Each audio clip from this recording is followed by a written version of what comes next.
Mayfield on a fake, flip to Beckham, and he gets away. Now Beckham has room to run. Odell Beckham cuts back. Odell Beckham Jr. all the way, touchdown. Yeah, now that we have 4 games under our belt, we need to start games better.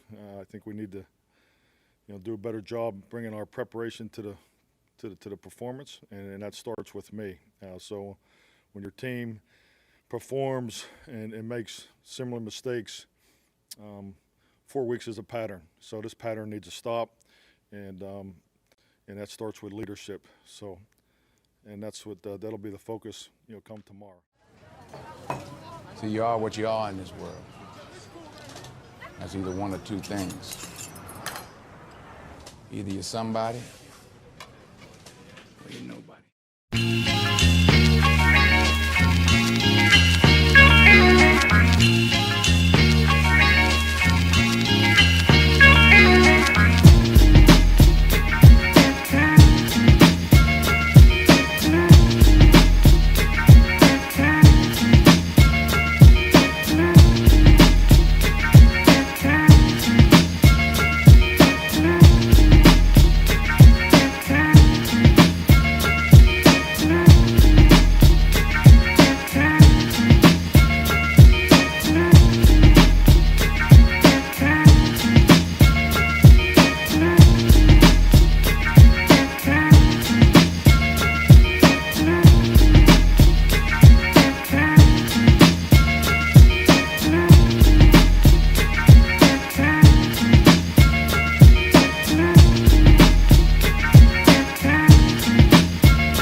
Welcome to episode 4 of the True Serum, guys. I don't know where I really want to start, but I think it's just good for us to just jump right into this.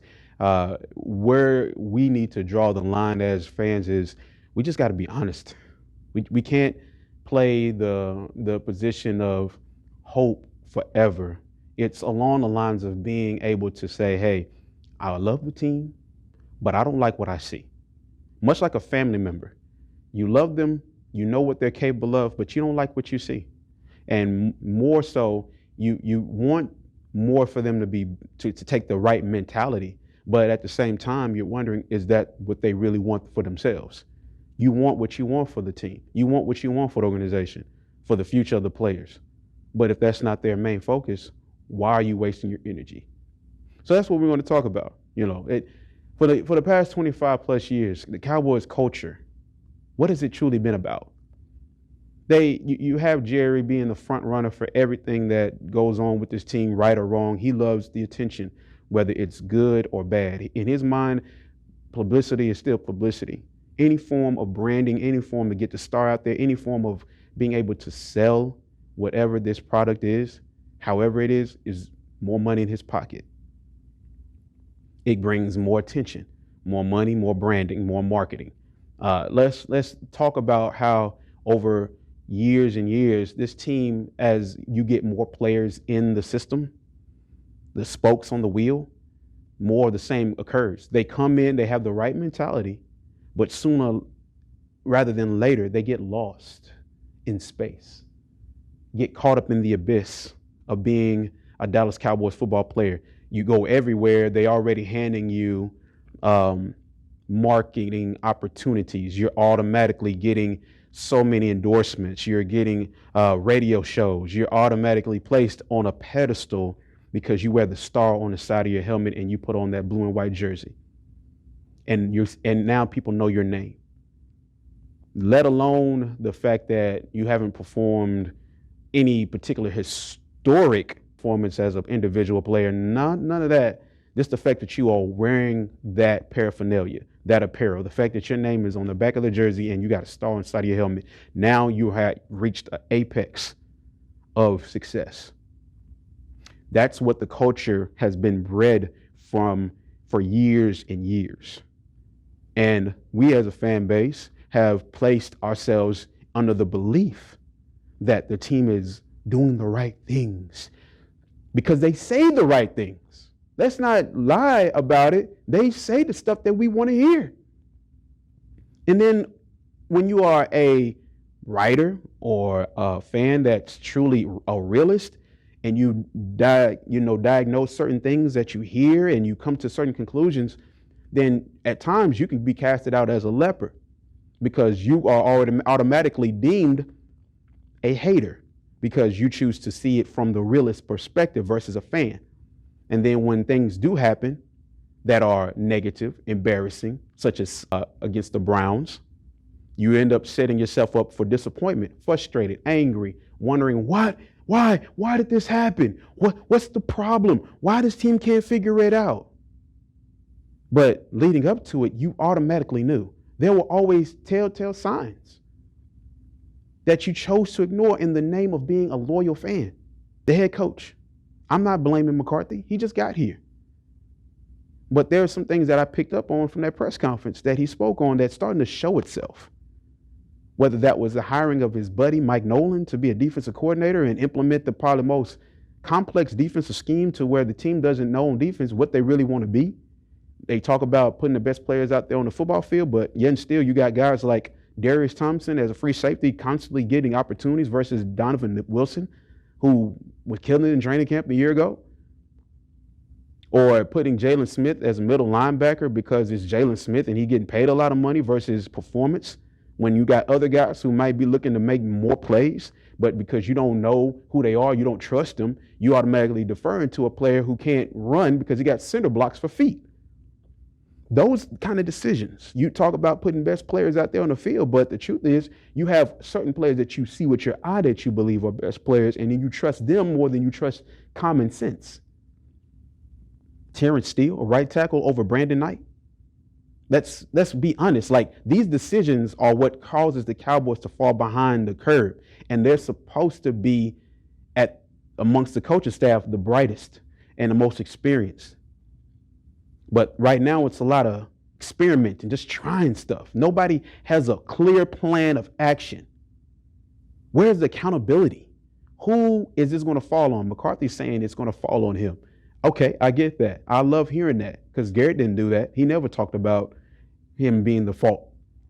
But it means now you're going to have to turn into from the nice, big teddy bear type coach, nice teddy bear type coach that you are, to being a bit of a grumpy, anal tactician that's very detail oriented and demands a lot from your players. And here's the kicker. You don't have to keep every player that doesn't fall in line with that. That's the reason why you're here. I can go back into the late 80s, early 90s when Jamie Johnson took over for the Cowboys. There was a constant new player in, old player out. New player in, old player out. It was an influx of new faces at Valley Ranch. And that's the Cowboys were losing. But there was a new culture that was trying to get infused. And yes, you needed talent, but you also needed players in there that understood what you were trying to build. The problem with the Cowboys right now is that they're keeping the same rotation. No matter how bad a player is playing, he's right back out there on the football field for whatever reason. There's no reason in my mind, and I'm going back to Jalen again, that he should be starting right now. If anything, if it was my team, I would put him on special teams. For what reason that you ask? I'm telling you, because he doesn't do anything but run super hard and then make hardly any kind of contact. He's not a leading tackle on the team. You can look that up right now. He doesn't lead the team in tackles. So it's like, what is he out there for? He's not aggressive. He's overthinking. He's slow. He's not reactive, and he makes excuses.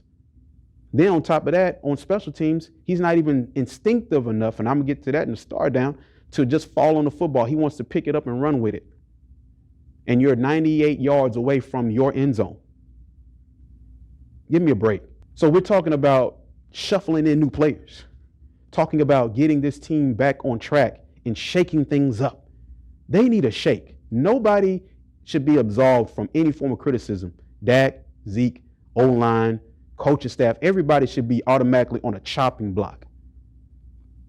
Shake this whole roster up to let them know, look, we are the Cowboys, but we haven't accomplished anything. We have zero leg to stand on. We're right now at the foundation.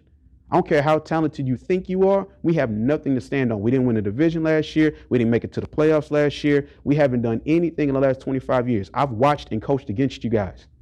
I know this team in and out. I've beaten you guys multiple times. None of you guys are good. So let's start from scratch and be honest with ourselves. So what you end up having is a constant rotation of new players coming in. And the moment the player doesn't understand or buy by what you want, you cut them out. Where is the McCarthy way? Where is the Dallas Cowboy way? What blueprint do you have? Like in New England, you have the Patriot way.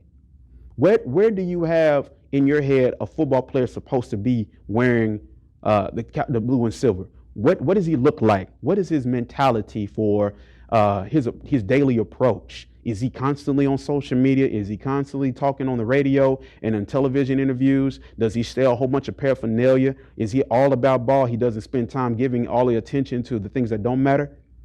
What is the Cowboy way? What is the McCarthy way? What keeps the team consistently focused on the main goal? Because right now, the culture is cracked. It's not about football. It's about entertainment. It's like watching a reality show. Every week you get something new. However, the result always ends the same. You end up with more drama.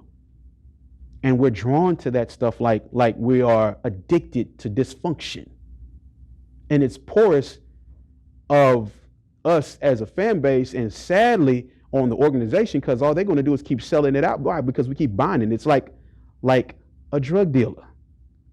Basically, a drug dealer constantly shelling out the same product over and over again, knowing that he's going to get repeat customers. And all he has to do is put his name out there and his face on certain things and talk certain ways. And all it does is keep bringing fans back for more. There's no vision in Dallas. They don't have any plans for success. They don't know what that looks like. I promise you, none of them have an ideal situational setup on what it would look like if they were to win 6 or 7 games. They don't know what it would look like to have all their players healthy. They're under the same regime as Garrett was. I was trying to give Garrett was basically throwing Garrett under the bus because he had always had an old mentality of not being instinctive or having enough intuition or ingenious enough to try new things. And then you get McCarthy here and it's like, dude, what are you trying that other than, your special teams gadgetary plays? What are you trying on offense other than Alvin Kellen to do certain things? But what about defense?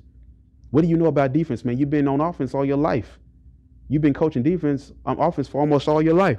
What do you know about defense? What can you institute that can help this whole team out? Because you're not just an offensive coach, you're on both sides of the ball. And he knows that. I want to see what happens with that. I want to see if the Cowboys are willing to cut players that don't make it, that just don't cut it, don't do well for them. Because if you keep bringing out the same stuff, then that lets me know that you're not all about winning like you said. The evaluation is broken. Cowboys take their time with signing Dak Prescott, but we're quick to sign Jalen Smith. We're quick to pick up and sign Ezekiel Elliott 2 years before his contract was up. Sign Sean Lee, sign him. Let Byron Jones go, and you don't find a replacement. You don't spend time in the offseason figuring out how to up and improve your secondary.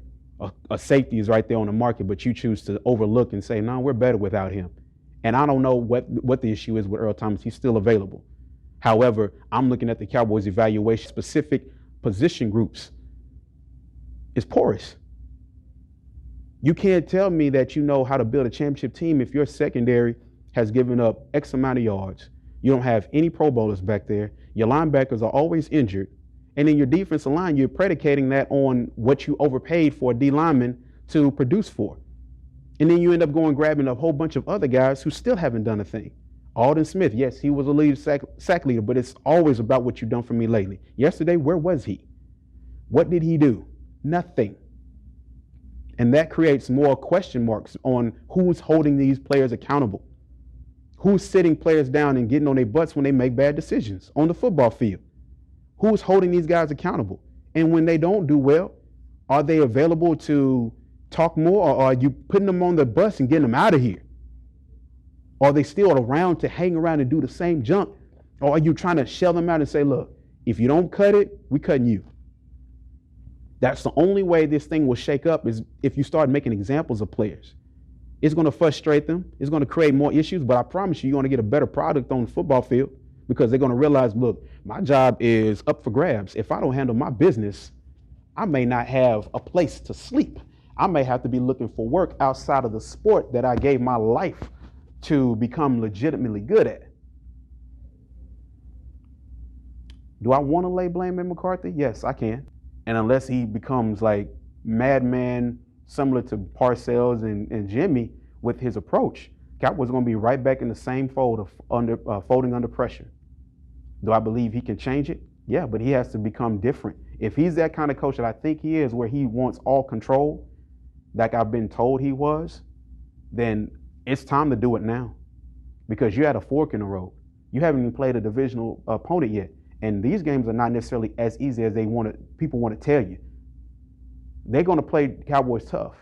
And in the way I see it, they are not easily moved by the Cowboys' record. In fact, they're more inspired to play harder against Dallas to beat them, because they feel like Dallas is like fresh meat right now.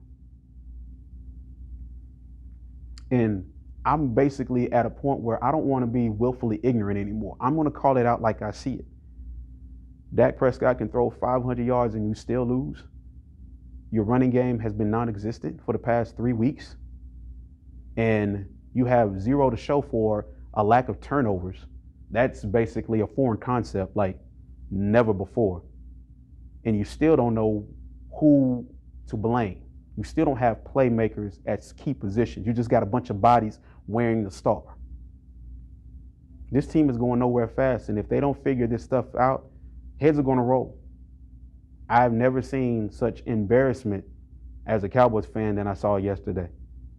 Cleveland Browns just got a new head coach. They've been drafting well for the past 4, 5, 6, 7 seasons, but they're the Browns, and you still have to have a pride about yourself that even when the game is tough, you still fight.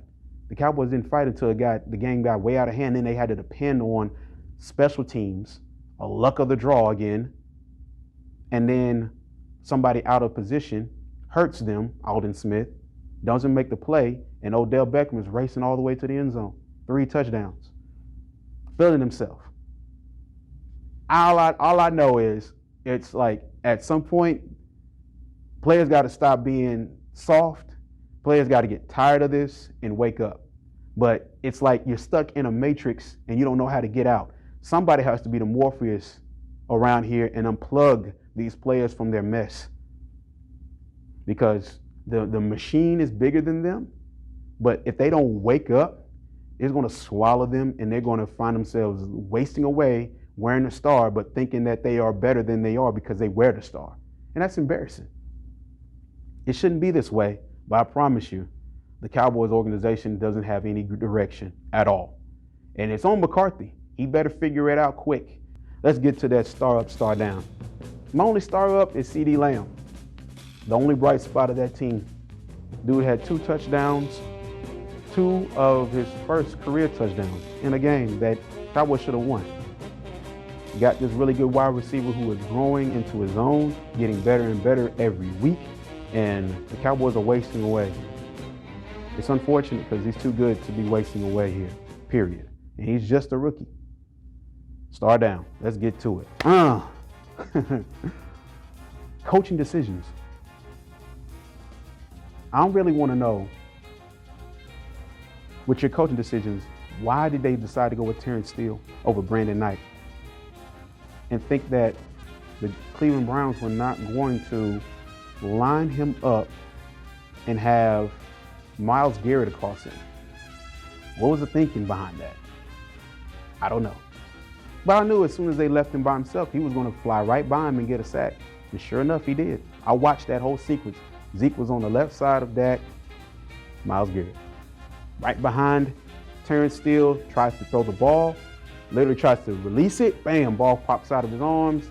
Cleveland recovers. And it's going to be where Cowboys turn the ball over, it's automatic 6 points.